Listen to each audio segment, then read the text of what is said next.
अस्सलामुअलैकुम दोस्तों, इल्म की दुनिया चैनल में खुश आमदीद।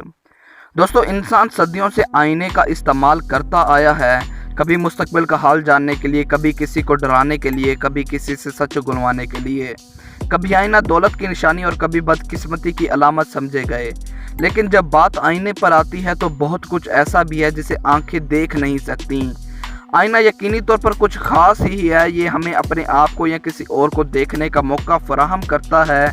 ये हमें मौका देता है कि हम अपने चेहरे को पुरकशिश बनाएं, किसी अहम तकरीब की तैयारी करें या फिर अंधेरे में इसी से डर जाएं। तकरीबन 1000 बरस तक मुस्तकबिल की पेशन गोई और सच्चाई की तलाश के लिए आईने को इस्तेमाल किया गया। कुछ दौलतमंद ख़ानदान अपनी दौलत की नुमाइश के लिए वेंस के शीशों का इस्तेमाल करते थे। आईनों के बारे में बहुत कुछ ऐसा भी है जो नज़र नहीं आता। अगर आप आईने को अच्छी तरह इस्तेमाल करना जानते हो तो आपको मालूम होगा कि ये चेहरा देखने के अलावा भी बहुत सी चीज़ों के लिए इस्तेमाल होता है। दोस्तों, कदीम यूनान में 3 सदी कबल मसीह मथीसले की चुड़ैलें जादुई शीशों की मदद से अपने खून से पेशन गोई लिखती थीं। कदीम रोम में पादरी आईनों की मदद से हाल, माजी और मुस्तकबिल देखते थे। आईनों की मदद से फाल निकालने की रवायत सारी दुनिया और लोक कहानियों में मौजूद है। दोस्तों, मौजूदा दौर में आईना बनाने के लिए एल्यूमिनियम पाउडर का इस्तेमाल किया जाता है, लेकिन कदीम मिस्र में तांबे को पॉलिश करके आईना बनाया जाता था। तांबे को नस्वानियत की निशानी हथौड़ी देवी के साथ जोड़ा जाता है। मिस्री तहजीब में हथौड़ी देवी को हुस्न, कशिश, जरखेज़ी और जादू की देवी तस्वुर किया जाता था। शमाली अमेरिका की अज़टीक तहजीब में आईना बनाने के लिए आतिश फशां चट्टान को इस्तेमाल किया जाता था। अज़टीक तमद्दन में टेज़का टेलपोका देवता को आईनों से जोड़ा जाता था।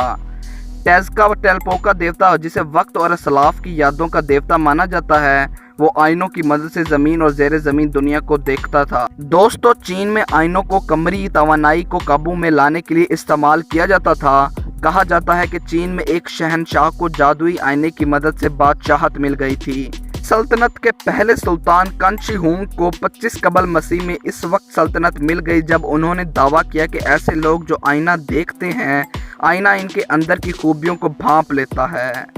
दोस्तों, ख्याल किया जाता था कि आईना वो इन मनाक्स होने वाली तमाम परछाइयों को महफूज कर लेते हैं जो बाद में इनके काम आता। इस कहानी में जिस आईने का जिक्र किया गया था वो अभी भी लोअर कले के सिप्स आर्ट म्यूजियम में महफूज है।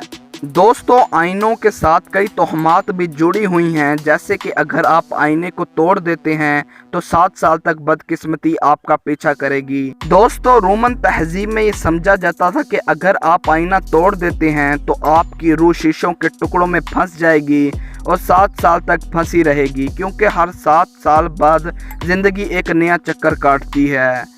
लेकिन पाकिस्तान में घर में आईने का टूटना अच्छा शुगुन समझा जाता है। विक्टोरियन दौर में ख्याल किया जाता था कि रूह आईनों में फंस जाती है। सल्तनत बरतानिया की विक्टोरियन दौर में जब किसी मुर्दे को दफनाने से पहले लिटाया जाता था तो घर में मौजूद तमाम आईनों को ढांप दिया जाता था। इसका मकसद रूह को आईनों में फंसने से बचाने के लिए किया जाता था। ऐसा सिर्फ बरतानिया में ही नहीं किया जाता था, बल्कि अमेरिका, चीन, मुंबई में भी यही रवाज था। यहूदी ख़ानदानों में यह रस्म आज भी है। जब वह 7 रोज़ सोग शेवा में बैठते हैं तो वह तमाम आईनों को ढांप दिया जाता है। कुछ पुरानी तहजीबों में यकीन किया जाता था कि आईने हमारी रूह की परछाई या इंसान की असल रूह को मनाक्स करते हैं।